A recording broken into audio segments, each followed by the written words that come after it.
Previous video में हमने asexual reproduction को समझा था।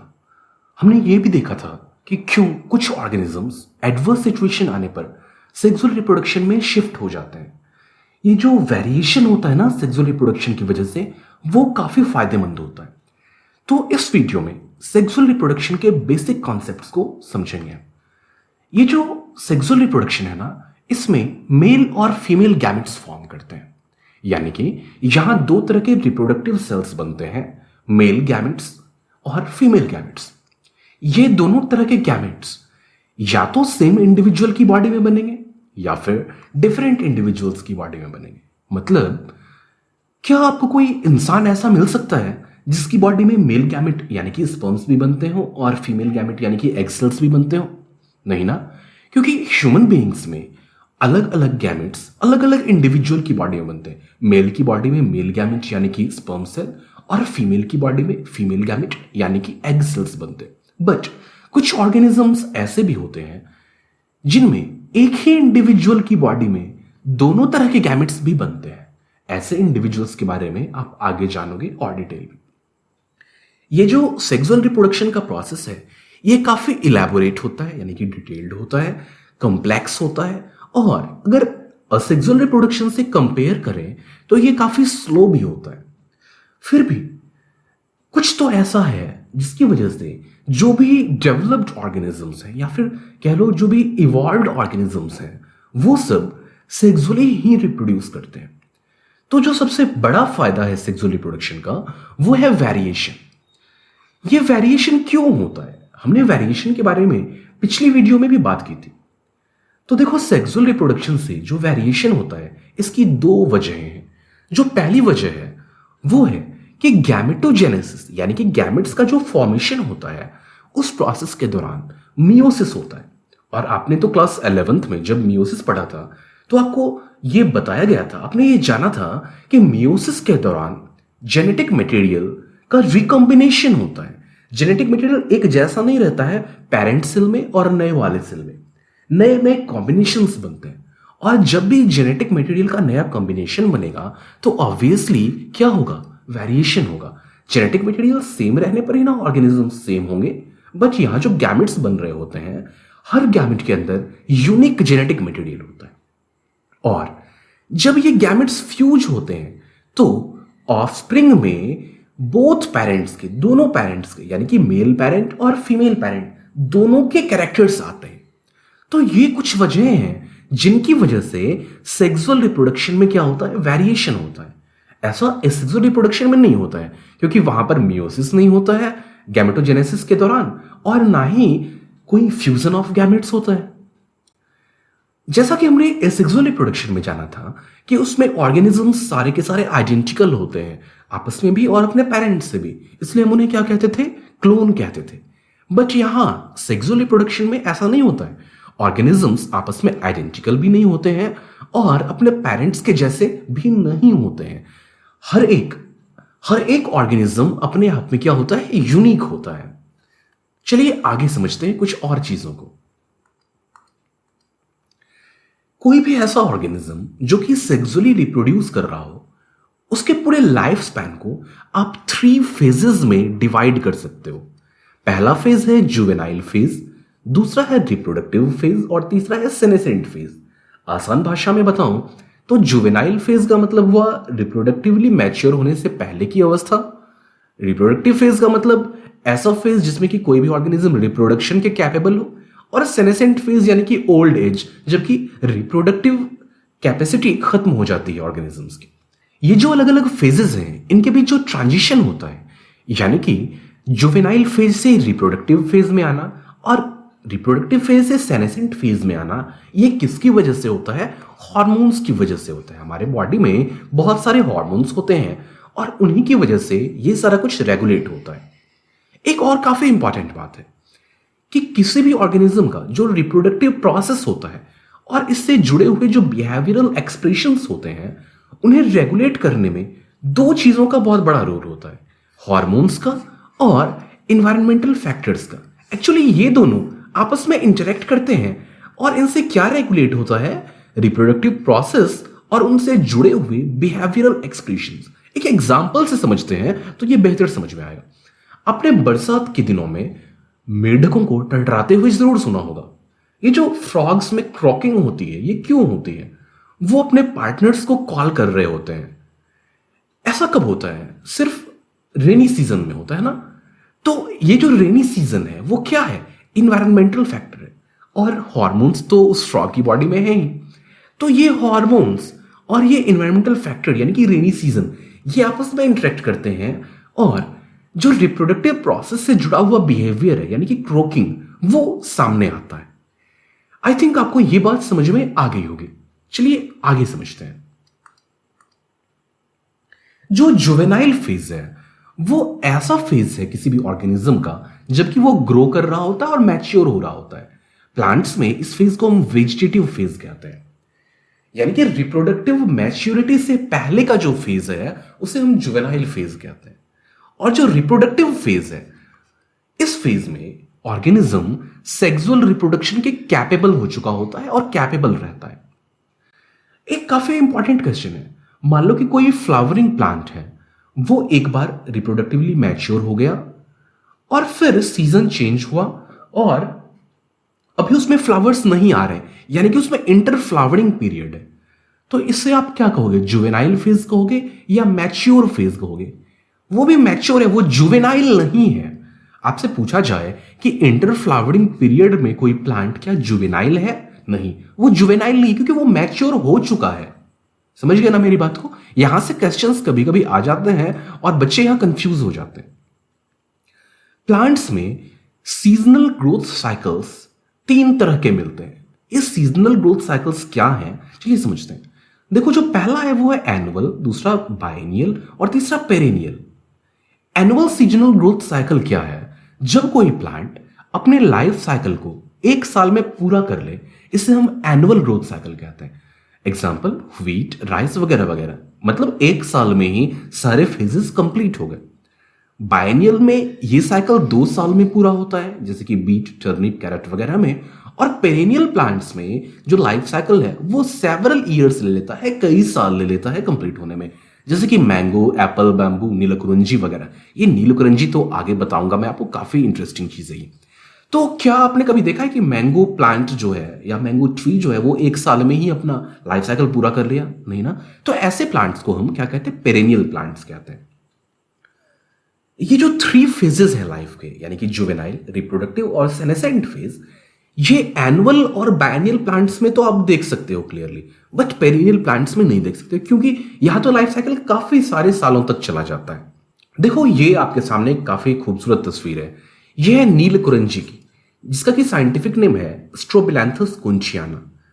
ये 12 साल में एक बार फ्लावरिंग करता है, यानी कि 12 साल लग जाते हैं नेक्स्ट बार फ्लावर आने में। पिछली बार इसने 2018 में फ्लावरिंग किया था, तो अगली बार ये कब करेगा? 2030 में करेगा।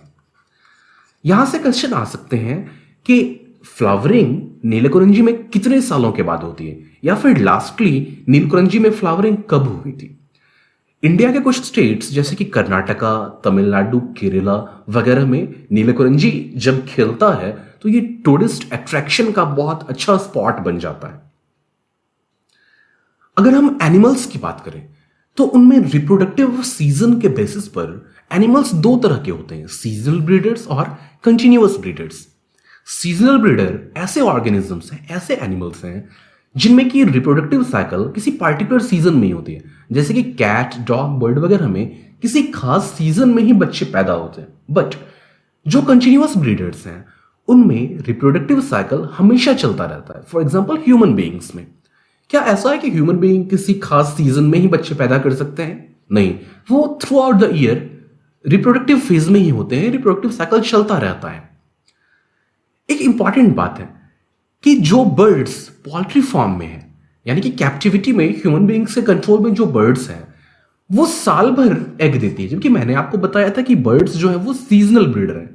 तो ऐसा कैसे हो जाता है कि पोल्ट्री फार्म में जो बर्ड्स हैं वो पूरे साल भर एग देती है? क्योंकि वहां पर आर्टिफिशियली हार्मोन दिया जाता है उन्हें, जिनकी वजह से ये through out the year egg ले करती है।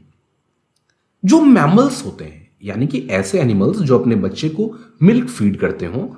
मैमल्स में रिप्रोडक्टिव साइकिल दो तरह के होते हैं, ईस्ट्रस साइकिल और मेंस्ट्रुअल साइकिल। ईस्ट्रस साइकिल होता है नॉन प्राइमेट्स में, जैसे कि काउ, शीप, रैट, डियर वगैरह में, और जो मेंस्ट्रुअल साइकिल होता है वो प्राइमेट्स में होता है, जैसे कि मंकीज, एप्स, ह्यूमंस वगैरह में। मेंस्ट्रुअल साइकिल के बारे में आपको मैं चैप्टर 3 में यानी कि ह्यूमन रिप्रोडक्शन में काफी डिटेल में बताऊंगा। जो सेनेसेंट फेज होता है वो रिप्रोडक्टिव फेज के एंड में शुरू होता है, यानी कि रिप्रोडक्टिव फेज खत्म होता है तो सेनेसेंट फेज शुरू होता है। इस फेज में आकर के मेटाबॉलिक प्रोसेसेस स्लो डाउन हो जाते हैं। किसी भी बूढ़े व्यक्ति को जब आप देखोगे तो उनकी बॉडी में मेटाबॉलिक प्रोसेसेस क्या हो चुके होते हैं, स्लो हो चुके होते हैं। और सेनेसेंट फेज खत्म होता है कब? डेथ के साथ खत्म होता है। हर इंसान की लाइफ साइकिल में ऐसा ही होता है, juvenile phase, reproductive phase, senescent phase और अल्टीमेटली क्या होता है? डेथ हो जाता है। अगर हम सेक्सुअल रिप्रोडक्शन की बात करें, यानी कि जो रिप्रोडक्टिव फेज में जो इवेंट होता है सेक्सुअल रिप्रोडक्शन का, सेक्सुअल रिप्रोडक्शन के अंदर 3 इवेंट्स आते हैं। ये 3 इवेंट्स हैं जो कि सेक्सुअल रिप्रोडक्शन में आते हैं। पहला है प्री फर्टिलाइजेशन इवेंट, दूसरा और काफी इंपॉर्टेंट इवेंट है फर्टिलाइजेशन, और तीसरा पोस्ट फर्टिलाइजेशन। प्री फर्टिलाइजेशन का मतलब फर्टिलाइजेशन से पहले क्या क्या होता है, फर्टिलाइजेशन मतलब फ्यूजन ऑफ गैमेट्स, और पोस्ट फर्टिलाइजेशन यानी कि फर्टिलाइज हो जाने के बाद क्या होता है। प्री फर्टिलाइजेशन में गैमेटोजेनेसिस होता है, यानी कि एग सेल और स्पर्म सेल्स फॉर्म करते हैं। इसके बाद गैमेट्स का ट्रांसफर होता है। अलग अलग ऑर्गेनिज्म में गैमेट ट्रांसफर का अलग अलग टेक्निक है। जैसे कि फ्लावर्स में क्या होता है, पॉलिनेशन होता है, पॉलिनेशन के थ्रू क्या होता है, पॉलन ग्रेन ट्रांसफर होते हैं, तो वो गैमेट ट्रांसफर ही है। फर्टिलाइजेशन यानी कि मेल और फीमेल गैमेट का फ्यूजन, और इसके बाद जो डेवलपमेंट होता है वो सब किस में आता है, पोस्ट फर्टिलाइजेशन में आता है। तो अब हम इन्हीं इवेंट्स को एक एक करके डिटेल में समझेंगे। गैमेटोजेनेसिस का मतलब होता है फॉर्मेशन ऑफ गैमेट्स, और जो गैमेट्स होते हैं वो हमेशा हैप्लॉइड होते हैं। हैप्लॉइड का मतलब क्रोमोसोम का सिंगल सेट होता है इनके अंदर। ह्यूमन बीइंग्स में आपको पता है हमारी बॉडी में जो डिप्लॉइड सेट है क्रोमोसोम का वो कितना होता है, 46 होता है। तो ह्यूमन बीइंग्स में जो गैमेट्स होंगे उनके अंदर कितना होगा, क्रोमोसोम का नंबर 23 होगा। यहां पर आपके सामने जो डायग्राम है, देखो यहां कुछ टाइप्स हैं गैमेट के। पहला जो ए डायग्राम है, डायग्राम नंबर ए, इसमें आइसोगैमेट्स दिखाए गए हैं क्लैडोफोरा के। आइसोगैमेट्स का मतलब ऐसे गैमेट्स जो कि मेल और फीमेल दोनों गैमेट एक समान हो, बिल्कुल एक जैसे दिखते हो। जो सेकेंड डायग्राम है वहां हेटेरोगैमेट्स हैं, किसके, फ्यूकस जो कि एक एल्गा है। तो यहां पर एक बहुत बड़ा गैमेट दिख रहा है आपको जो कि फीमेल गैमेट होगा, यानी कि एग सेल होगा, और ये मेल गैमेट काफी छोटा सा दिख रहा है। ऐसे ही थर्ड डायग्राम में हेटेरोगैमेट्स यानी कि डिफरेंट दिखने वाले गैमेट्स हैं होमोसेपियंस के। जो पहला गैमेट है वो एग है, और जो दूसरा ये जो गैमेट्स आपको दिख रहे हैं दूसरे गैमेट्स, ये स्पर्म सेल्स हैं। तो ये बात थी आइसोगैमेट्स और हेटेरोगैमेट्स की। गैमेट फॉर्मेशन जब होता है वहां सेल डिवीजन होता है। सेल डिवीजन किस तरह का होता है, अगर कोई ऑर्गेनिज्म हैप्लॉइड है, हैप्लॉइड का मतलब उस ऑर्गेनिज्म के बॉडी के जो नॉर्मल सारे सेल्स हैं वो एन टाइप के हैं। एन टाइप कहने का मतलब वहां पर क्रोमोसोम का सिंगल सेट है, हैप्लॉइड ऑर्गेनिज्म से। अब इनमें जो गैमेट बनेगा क्या वो मियोसिस से बनेगा? नहीं, क्योंकि मियोसिस में तो फिर हाफ हो जाता ना, और ये n/2 तो कुछ होगा नहीं। तो इनमें जो गैमेट बनेगा वो कैसे बनेगा, माइटोसिस से बनेगा, क्योंकि यहां पर n से n ही बनना है, हाफ नहीं होना है। लेकिन जो डिप्लॉइड ऑर्गेनिजम्स हैं जैसे कि ह्यूमन बीइंग्स, इनमें गैमेट्स बनते हैं मियोसिस के थ्रू। कुछ स्पेशलाइज्ड सेल्स होते हैं मियोसाइट, जिन्हें कि गैमेट मदर सेल भी कहा जाता है। चाहे जो भी ऑर्गेनिज्म हो, चाहे वो डिप्लॉइड प्लांट हो, एनिमल्स हो, बेसिक फंडा यही है कि कुछ स्पेशलाइज्ड सेल्स होते हैं जो कि डिप्लॉइड सेल होंगे, उनके अंदर मियोसिस होगा, और जो गैमेट्स बनेंगे वो कैसे होंगे, हैप्लॉइड होंगे। यानी कि गैमेट्स हमेशा हैप्लॉइड होंगे, चाहे ऑर्गेनिज्म हैप्लॉइड हो या डिप्लॉइड, लेकिन गैमेट्स तो हमेशा क्या होंगे, हैप्लॉइड होंगे। अगर ऑर्गेनिजम्स में सेक्सुअलिटी की बात करें तो अलग अलग तरह के ऑर्गेनिजम्स आपको दिख सकते हैं। कैसे कैसे ऑर्गेनिजम्स दिखेंगे, देखो कुछ ऑर्गेनिजम्स होंगे जिन्हें कि आप यूनिसेक्सुअल कहोगे, मतलब ऐसे ऑर्गेनिज्म जिसमें कि डिफरेंट ऑर्गेनिजम्स मेल और फीमेल गैमेट को रखते हैं। ह्यूमन बीइंग्स भी ऐसे ही है ना, यहां पर मेल और फीमेल गैमेट्स अलग अलग इंडिविजुअल के पास होते हैं। यूनिसेक्सुअल, अगर प्लांट्स के केस में आप इन्हें डायोसियस भी कह सकते हो। प्लांट्स का एग्जांपल ले लो, पपाया, डेट पाम, मर्चेंटिया वगैरह वगैरह। और एनिमल्स की अगर बात करो तो ह्यूमन बीइंग्स, कॉकरोच वगैरह। In flowering plants male flower is staminate, यानी कि जिसमें स्टैमिन होगा। अगर कोई फ्लावर ऐसा है जिसमें कि सिर्फ मेल पार्ट है, सिर्फ स्टैमिन है, तो उसे हम स्टैमिनेट फ्लावर कहेंगे। और जो फीमेल फ्लावर है, यानी कि ऐसा फ्लावर जिसमें कि सिर्फ फीमेल पार्ट है, सिर्फ पिस्टिल है, सिर्फ कार्पेल है, उसे हम पिस्टिलेट फ्लावर कहेंगे। यहां कुछ डायग्राम्स हैं आपके सामने जिन्हें कि आप अच्छे तरीके से देख लेना। कभी कभी ये डायग्राम्स भी एग्जाम में आ जाते हैं एज सच, और आपसे पूछा जाता है कि कौन सा चीज किस चीज का नाम है, मतलब लैबलिंग से रिलेटेड क्वेश्चन भी आ जाते हैं आपको यहां। और जो बाइसेक्सुअल ऑर्गेनिजम्स होते हैं उनमें एक ही इंडिविजुअल की बॉडी में मेल और फीमेल गैमेट्स दोनों मिल जाते हैं। आपको याद होगा हमने थोड़ी देर पहले ऐसे ऑर्गेनिजम्स की बात की थी। कुछ एग्जांपल्स ले लेते हैं, जैसे कि कोकोनट का प्लांट, कुकुरबिट्स, इस फैमिली के कुकुरबिटेसी फैमिली के जो भी प्लांट्स होंगे वो सब, स्वीट पोटैटो, ये सब इस कैटेगरी में आते हैं। और जो बाइसेक्सुअल एनिमल्स होते हैं, यानी कि ऐसे एनिमल्स जिनमें कि एक ही इंडिविजुअल की बॉडी में मेल और फीमेल दोनों तरह के गैमेट्स मिल जाएंगे, ऐसे एनिमल्स को हर्मेफ्रोडाइट्स कहते हैं। Example earthworm, sponge, tapeworm, leech वगैरह वगैरह। तो हर्मेफ्रोडाइट्स क्या होते हैं ये आप ध्यान रखना। इसमें एक ही ऑर्गेनिज्म की बॉडी में मेल और फीमेल दोनों तरह के गैमेट्स मिल जाते हैं। तो हमने देखा गैमेट फॉर्मेशन के बारे में, जो बेसिक आइडिया था वो हमने डिस्कस किया। अब गैमेट ट्रांसफर के बारे में बात करेंगे। ज्यादातर ऑर्गेनिजम्स में मेल गैमेट मोटाइल होता है, यानी कि ये मूव कर सकता है, और जो फीमेल गैमेट है वो नॉन मोटाइल होता है। एक्सेप्शंस हैं कुछ फंजाई और कुछ एल्गी, लेकिन ज्यादातर ऑर्गेनिजम्स में मेल गैमेट मूव कर सकता है और फीमेल गैमेट मूव नहीं करता है। ये जो मेल गैमेट मूव करता है तो उसे मूव करके फीमेल गैमेट तक पहुंचने के लिए किसी मीडियम की जरूरत पड़ती है।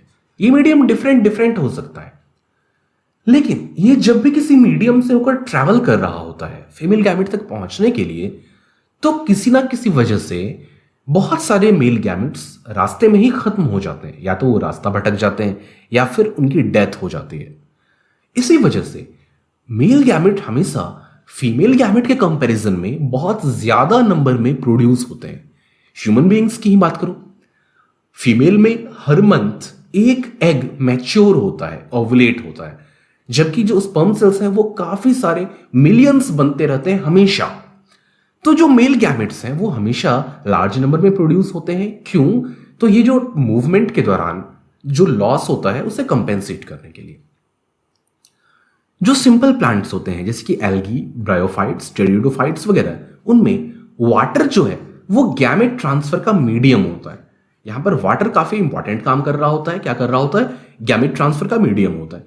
इसी वजह से ये जो लोअर प्लांट्स हैं, सिंपल प्लांट्स हैं, ये वाटर के बिना अपनी लाइफ साइकिल को पूरा नहीं कर सकते हैं। वाटर काफी इंपॉर्टेंट होता है इनके लिए। और जो एंजियोस्पर्म्स हैं उनमें पॉलन ग्रेन मेल गैमेट को कैरी करता है, और जो ओव्यूल होता है उसमें क्या होता है? एग होता है। सेकेंड चैप्टर में हम लोग एंजियोस्पर्म्स में रिप्रोडक्शन के प्रोसेस को काफी डिटेल में देखेंगे। गैमेट ट्रांसफर के बाद जो बात आती है वो है फर्टिलाइजेशन की, यानी कि मेल और फीमेल गैमेट्स का फ्यूज होना। और ये सेक्सुअल रिप्रोडक्शन का सबसे ज्यादा इंपॉर्टेंट इवेंट है। काफी बार एग्जाम्स में भी पूछा गया है कि सेक्सुअल रिप्रोडक्शन का सबसे इंपॉर्टेंट इवेंट कौन सा होता है, तो क्या होगा? फर्टिलाइजेशन। लेकिन कुछ ऑर्गेनिजम्स ऐसे होते हैं, एक्सेप्शन, कुछ ऑर्गेनिजम्स ऐसे होते हैं जिनमें कि जो फीमेल गैमेट है ना वो बिना फर्टिलाइजेशन के ही न्यू ऑर्गेनिजम्स में डेवलप हो जाता है। इस प्रोसेस को पार्थेनोजेनेसिस कहते हैं। ध्यान से सुनना, पार्थेनोजेनेसिस एक ऐसा प्रोसेस है जिसमें कि बिना फर्टिलाइजेशन के फीमेल गैमेट नए ऑर्गेनिज्म में डेवलप हो जाता है। ऐसा कहां होता है? रोटिफर्स में होता है, हनीबीज में होता है, कुछ लिजर्ड्स और कुछ बर्ड्स में होता है पार्थेनोजेनेसिस। ध्यान रखना, बोर्ड एग्जाम के लिए इंपॉर्टेंट है। फर्टिलाइजेशन कहां होता है, यानी कि साइट ऑफ सिंगेमी कहां है, उसके बेसिस पर फर्टिलाइजेशन दो तरह का होता है, एक्सटर्नल और इंटरनल। एक्सटर्नल फर्टिलाइजेशन में जो सिंगेमी यानी कि फ्यूजन ऑफ गैमेट्स होता है वो बॉडी के बाहर होता है, आउटसाइड द बॉडी, जबकि इंटरनल फर्टिलाइजेशन में ये बॉडी के अंदर होता है। एक्सटर्नल फर्टिलाइजेशन में चूंकि फ्यूजन बॉडी के बाहर हो रहा है, इसलिए मेल और फीमेल दोनों गैमेट्स बहुत ज्यादा नंबर में प्रोड्यूस होते हैं, जबकि इंटरनल फर्टिलाइजेशन में सिर्फ मेल गैमेट्स ही ज्यादा नंबर में प्रोड्यूस होते हैं। एक्सटर्नल फर्टिलाइजेशन में जो ऑफस्प्रिंग्स होते हैं वो शिकारियों के शिकार आसानी से बन जाते हैं क्योंकि बॉडी के बाहर वो बन रहे हैं, जबकि इंटरनल में ऑफस्प्रिंग्स जो होते हैं वो कंपैरेटिवली सेफ होते हैं क्योंकि बॉडी के अंदर फर्टिलाइजेशन हुआ है भाई। एग्जाम्पल्स देख लेते हैं। एक्सटर्नल फर्टिलाइजेशन होता है बोनी फिशेस में, फ्रॉग्स में, ज्यादातर एल्गी में, और इंटरनल फर्टिलाइजेशन बर्ड्स में, मैमल्स वगैरह में होता है। फर्टिलाइजेशन के बाद जो कुछ भी होता है उन्हें हम पोस्ट फर्टिलाइजेशन इवेंट्स कहते हैं। और फर्टिलाइजेशन से क्या बना? जायगोट बना। जायगोट का जो डेवलपमेंट होता है उसे ही यहां हम देखने वाले हैं। तो जायगोट का डेवलपमेंट किस चीज पर डिपेंड करता है? ऑर्गेनिज्म की लाइफ साइकिल कैसी होगी और ऑर्गेनिज्म किस इन्वायरमेंट में रह रहा है, इन चीजों से डिसाइड होता है कि जायगोट का डेवलपमेंट कैसा होगा।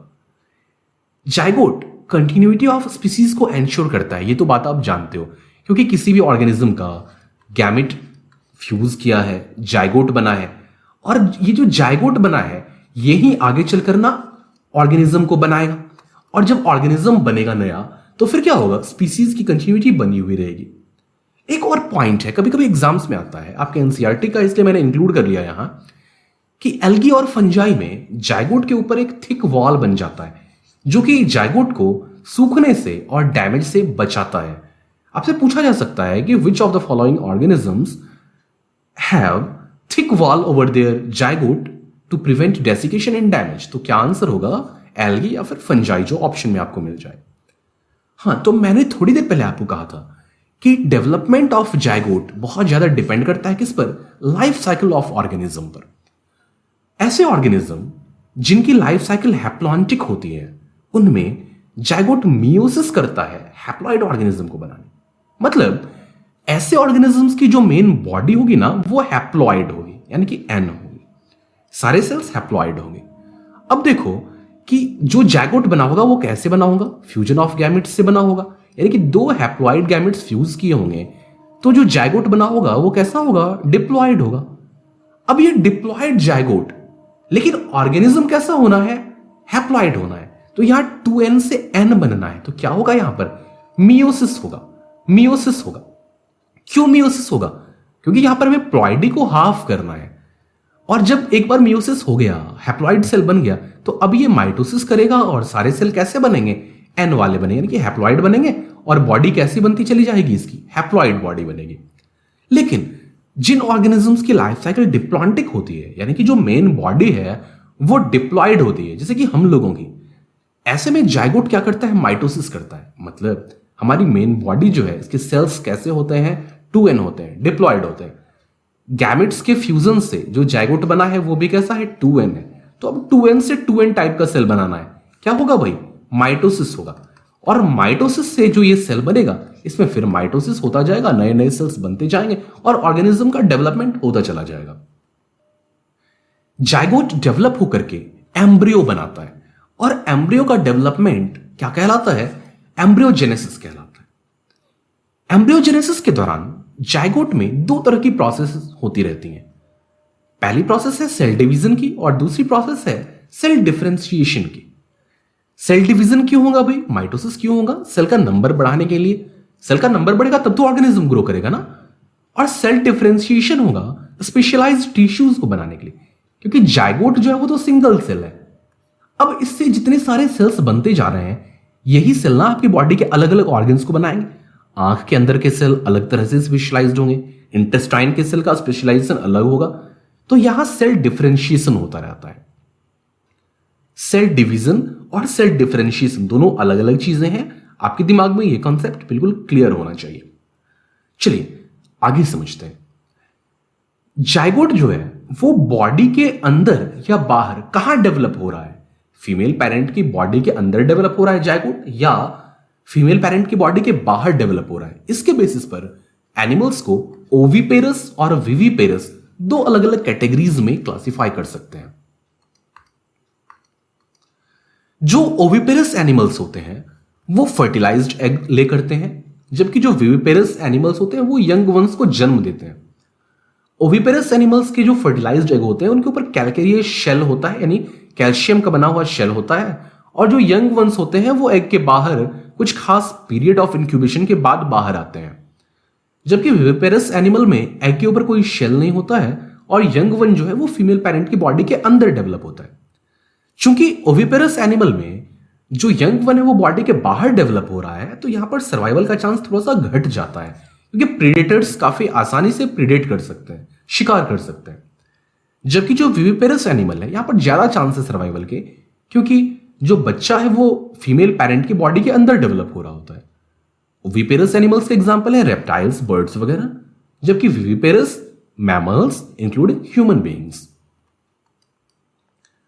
अगर प्लांट्स की बात करें तो पोस्ट फर्टिलाइजेशन चेंजेस क्या क्या होते हैं। यहां जो जाइगोट बना था वो डेवलप हो जाएगा किसमें, एम्ब्रियो में। ओव्यूल डेवलप हो जाएगा सीड में, और ओवरी डेवलप हो जाएगा किसमें, फ्रूट में। बाकी जो भी चीजें हैं जैसे कि सेपल्स, पेटल्स, स्टेमन वगैरह वो फॉल ऑफ हो जाती है, वो बिखर जाती है, गिर जाती है।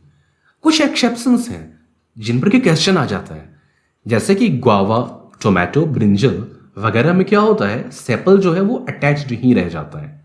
यहां पर कुछ एग्जांपल्स है, डायग्राम में आप देख सकते हो अलग अलग तरह के सीड्स के, और यहां पर बात हो रही है, देखो ये सीड है जो कि एस लिखा हुआ है वो सीड है, और ऊपर जो प्रोटेक्टिव कवरिंग है वो पेरिकार्प है, seed and pericarp, seed and pericarp. तो ये सीड, पेरिकार्प वगैरह हम लोग सेकेंड चैप्टर में भी काफी ज्यादा डिटेल में जानेंगे। ये चैप्टर यहां पर खत्म होता है। आई होप आपको सारी बातें समझ में आई होंगी। आपको ये चैप्टर कैसा लगा, बातें समझ में आई या नहीं, कमेंट्स में जरूर बताना। यदि कोई कंफ्यूजन हो तो जरूर पूछना मुझसे, मैं सारे कमेंट्स देखता हूं और आपको जवाब जरूर मिलेगा। Thank you.